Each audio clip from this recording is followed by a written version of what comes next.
दोस्तों विराट कोहली तो अपने बदले के लिए ही जाने जाते हैं। जब भी कोई उन्हें छेड़ता है तो विराट उसी की भाषा में उसे मुंहतोड़ जवाब देना नहीं भूलते। और आज हम एक ऐसे ही ऐतिहासिक महामुकाबले के बारे में आपको बताने जा रहे हैं जब पाकिस्तान को नानी याद दिलाते हुए विराट ने न केवल अपनी बेइज्जती का बदला लिया बल्कि पाकिस्तानियों को ऐसा धोया कि उनका नाम क्रिकेट इतिहास में सुनहरे अक्षरों में दर्ज हो चुका है। तो हमारे साथ अंत तक बने रहें और यदि आप भी विराट कोहली और रोहित शर्मा के फैन है तो हमारी इस वीडियो को दिल से लाइक करना बिल्कुल ना भूलें। दोस्तों ये बात है 2022 T20 वर्ल्ड कप की, जब भारत और पाकिस्तान के बीच एक ऐसा कांटे का मुकाबला हुआ जो कमजोर दिल वालों के लिए नहीं था। इसे देखने वाले अपने दांतों तले उंगलियां दबाने पर मजबूर हो गए थे। आखिर हो भी क्यों ना, ये वही मैच था जिसमें विराट कोहली अकेले ही पूरे पाकिस्तान पर भारी पड़े थे और हैरिस रॉफ की 2 गेंदों पर 2 ऐसे तमाचे की तरह छक्के लगाए थे जिसने पाकिस्तान की रातों की नींद आज भी हराम की हुई है। उस मुकाबले की यादें तो आज भी हर एक भारतीय के दिलों में बसी हुई हैं। बस ब्लॉकबस्टर मैच में कप्तान रोहित ने टॉस जीतकर पहले गेंदबाजी का फैसला किया और हमारे गेंदबाजों ने अपनी कहर बरपाती हुई गेंदबाजी से कप्तान के फैसले को सही साबित किया।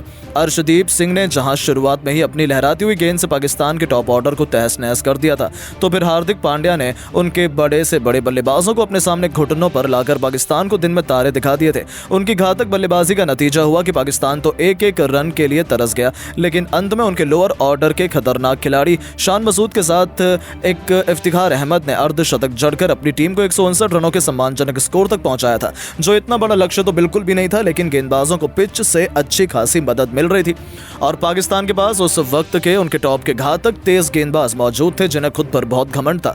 ऐसे में उनके सामने इस लक्ष्य का पीछा करना आसान तो बिल्कुल नहीं होने वाला था, यानी कि अब टीम इंडिया के सामने एक चुनौतीपूर्ण लक्ष्य था। दोस्तों 160 रनों का लक्ष्य चेस कर इतिहास रचने के लिए कप्तान रोहित के साथ राहुल ने मैदान में एंट्री ली। भारतीय फैंस ने उम्मीद की थी कि ये दोनों भारत को एक धाकड़ शुरुआत दिलाएंगे, लेकिन दोस्तों वही हुआ जिसका डर करोड़ों हिंदुस्तानियों को सता रहा था। 2022 एशिया कप की हाईलाइट दिखाते हुए पहले नसीम शाह ने राहुल को अपना शिकार बनाया, जिसके बाद कप्तान रोहित शिकार बने। हैरिस रॉफ के खतरनाक गेंद का ये दोनों खिलाड़ी 4-4 रन बनाकर पवेलियन लौट गए थे और भारतीय टीम को जीत यहां से धुंधली हो गई थी। जी हां दोस्तों, दोनों टीमों के दोनों ओपनर्स फ्लॉप हो गए थे। अब भारतीय को यही उम्मीद थी कि पाकिस्तान की तरह भारतीय पारी को भी मिडिल ऑर्डर संभाल लेगा। दोस्तों दोनों ओपनर्स 3 ओवरों के भीतर गंवाने के बाद अब भारत को जीत दिलाने की जिम्मेदारी मिस्टर 360 सूर्य कुमार यादव और विराट कोहली पर आ चुकी थी। सूर्या ने बैटिंग पर उतरते ही अपने आक्रामक तेवर जाहिर कर दिए थे। अपनी पहली गेंद पर उन्होंने एक तीर की तरह सीधा इतना खतरनाक शॉट जड़ा जिसे देखकर हैरिस रॉफ के तो होश ही उड़ गए।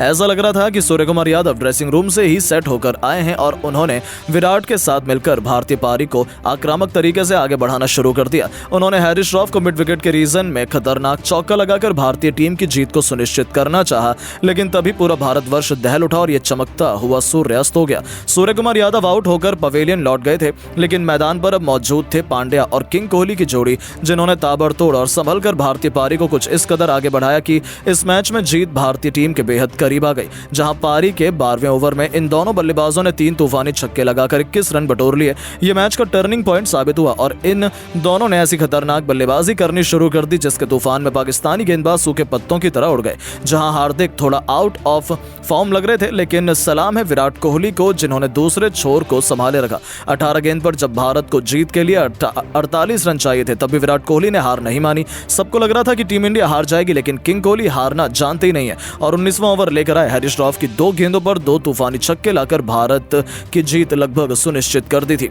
मैच सबसे रोमांचक मोड पर आ गया था। विराट कोहली के साथ हार्दिक पांड्या आखिरी ओवर में बल्लेबाजी कर रहे थे। भारतीय टीम को जरूरत थी 16 रनों की। सभी ने सोचा कि इन दोनों की तूफानी बल्लेबाजी के होते हुए भारत इस मैच को हार ही नहीं सकता है, लेकिन मोहम्मद नवाज ने पहली गेंद पर सबसे बड़ा हार्ड हिटर कुनफू पांड्या का आउट कर भारतीय टीम को मुसीबत में डाल दिया। लेकिन दिनेश कार्तिक ऐसे बहुत से मैचेस हमें जिता चुके हैं तो हमारी उम्मीद अभी भी कायम थी।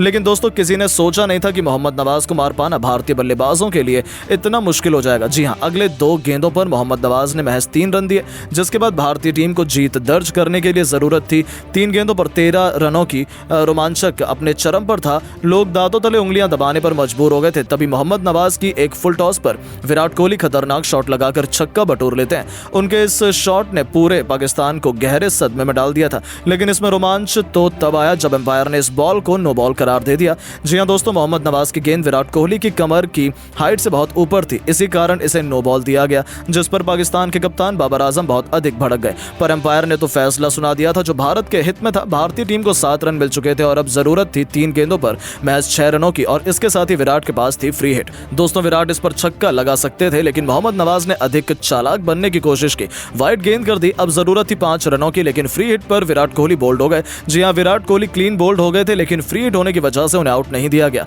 और गेंद विकेटों में लगने के बाद इतनी दूर चली गई कि कार्तिक के साथ मिलकर विराट ने 3 रन तोड़ लिए। अब 2 गेंदों पर भारतीय टीम को जीत के लिए महज 2 रन चाहिए थे, लेकिन किसने सोचा था कि यह मैच एक बार फिर से पलटेगा। जी हां दोस्तों, 2 रन की जरूरत होने के बावजूद मैच में ऐसा मोड़ आया जिससे हर किसी का दिल दहल उठा। दिनेश कार्तिक स्टंप आउट हो गए। जी हां, अब आखिरी गेंद पर भारत को जीत के लिए जरूरत थी। 2 रनों के स्ट्राइक पर थे रवि अश्विन।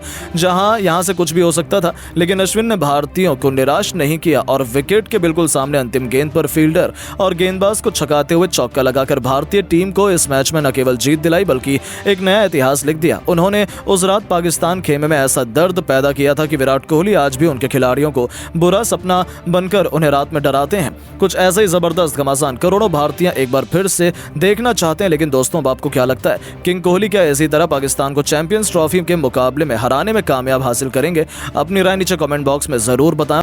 दोस्तों, 1-1 से बराबरी पर खड़ी वनडे सीरीज के सबसे रोमांचक तीसरे वनडे मैच में बांग्लादेश को खदेड़ने के लिए दिल्ली के मैदान पर कप्तान रोहित शर्मा ने रख दिए अपने कदम।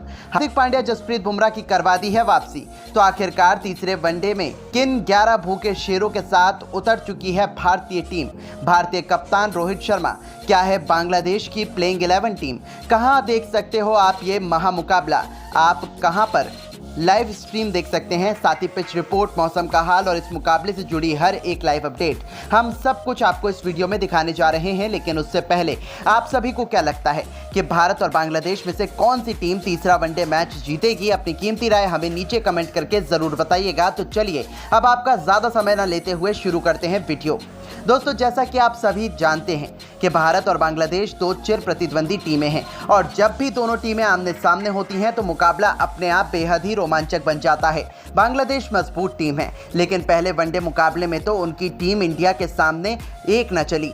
जी हां, जहां पर रोहित शर्मा की पलटन ने किसी मच्छर की तरह बांग्लादेश की क्रिकेट टीम को मसल कर रख दिया और 1-0 से वनडे सीरीज में बढ़त भी बना ली। लेकिन दूसरे वनडे मैच में बांग्लादेश अंतिम गेंद तक खेले गए रोमांचक मुकाबले में टीम इंडिया को धूल चटाने में कामयाब हो गई, जिसके बाद ये सीरीज 1-1 से बराबरी पर आ खड़ी हुई है। अब ये कारवां इतने में ही रुकने वाला नहीं है। अब भारत और बांग्लादेश के बीच तीसरे वनडे मैच का बिगुल बज चुका है। यहाँ बांग्लादेश टीम के कप्तान नजमुल हसैन संतो कभी नहीं चाहेंगे कि बांग्लादेश की वो हरवाएं और इसलिए उन्होंने रोहित शर्मा को भारतीय टीम को हराने के लिए पूरा प्रबंध भी कर लिया है।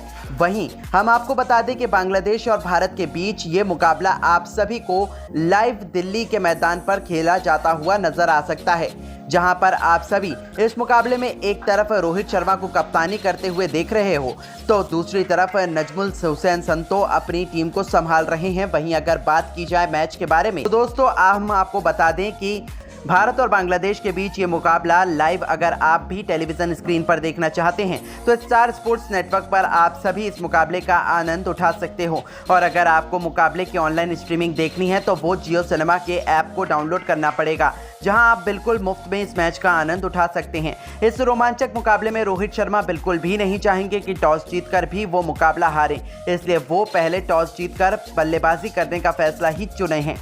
और दोस्तों, हम आपको बता दें कि एक तरफ यह रोहित शर्मा पारी की शुरुआत यशस्वी जायसवाल के साथ करेंगे, जहां उन्होंने टॉप ऑर्डर पूरी तरह से बदल दिया है और तीसरे चौथे नंबर के खिलाड़ियों को भी बदलकर हर किसी को हैरान कर दिया है। जी हां दोस्तों, आइए आपको पूरी प्लेइंग 11 टीम बताते हुए चलते हैं जो भारत की खेलती हुई नजर। तो यहाँ बांग्लादेश की तरफ से जिन 11 खिलाड़ियों को शामिल किया गया है उसमें लिटन दास और तंजीद हसन, 2 बेहद खतरनाक ओपनर उनकी तरफ से मैदान में उतरेंगे। तो मध्य क्रम में कप्तान नजमुल हुसैन संतो, शाकिब अल हसन, सौम्या सरकार और तोइज रिदोय के कंधों पर भारतीय गेंदबाजों का सामना करने की बड़ी जिम्मेदारी है। ऑलराउंडर डिपार्टमेंट में महमदुल्ला, रिशाद हुसैन और मेहंदी हसन मिराज उनके सबसे बड़े हथियार हैं। तो वहीं तेज गेंदबाज डिपार्टमेंट में तस्कीन अहमद, मुस्तफिजुर रहमान और भारतीय टीम के लिए सबसे बड़ा खतरा बन सकते हैं। वहीं अगर बात की जाए भारतीय टीम के बारे में तो दोस्तों, टीम इंडिया में कप्तानी तो रोहित शर्मा कर रहे हैं, तो वहीं उनका साथ अब पारी की शुरुआत बतौर टॉप ऑर्डर पर करने के लिए यशस्वी जायसवाल उतरे हैं। तो वहीं दोस्तों, फिर मध्य क्रम में तीसरे नंबर पर विराट कोहली को खिलाया जा रहा है, चौथे पायदान पर ऋषभ पंत, 5वीं पोजीशन पर हार्दिक पांड्या, नंबर 6 पर रियान पराग, तो वहीं नंबर 7 पर और 8वीं पोजीशन पर रिंकू सिंह और अक्षर पटेल को मौका दिया गया है। वहीं अगर बात की जाए गेंदबाजी की, तो गेंदबाजी में मोहम्मद सिराज, जसप्रीत बुमराह और रवि बिश्नोई खेलते हुए नजर आएंगे। तो दोस्तों यही है भारत। दोस्तों अब देखना ये दिलचस्प होगा कि रोहित शर्मा अपनी टीम को आखिरकार कैसे मुकाबला जितवा पाते हैं।